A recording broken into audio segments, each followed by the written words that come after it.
Women are not supposed to be speaking in churches, and women are not supposed to be taking authority roles. Where have the men gone? Is there not a single man to preach? Why you were saying the deacon has to be the husband of one wife. Yes. I know that passage. My father was a preacher.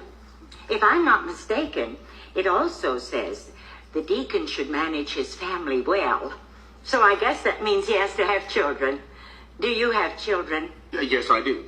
Lucky for you. There seem to be an awful lot of priests around who don't.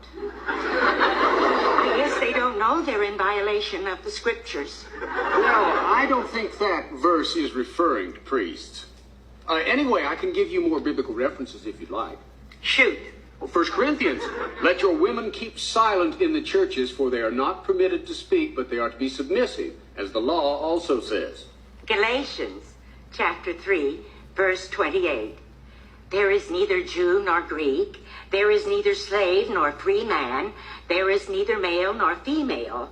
For you are all one in Christ Jesus. And if they want to learn something, let them ask their husbands at home, for it is shameful for women to speak in church. And it shall come to pass in the last days, says God, that I will pour out of my spirit on all flesh.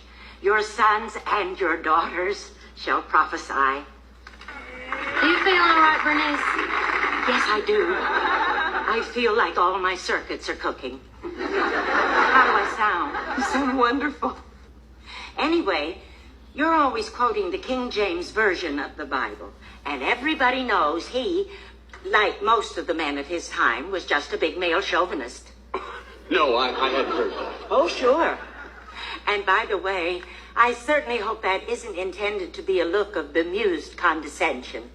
Well, no, ma'am, I didn't intend that. I didn't think so.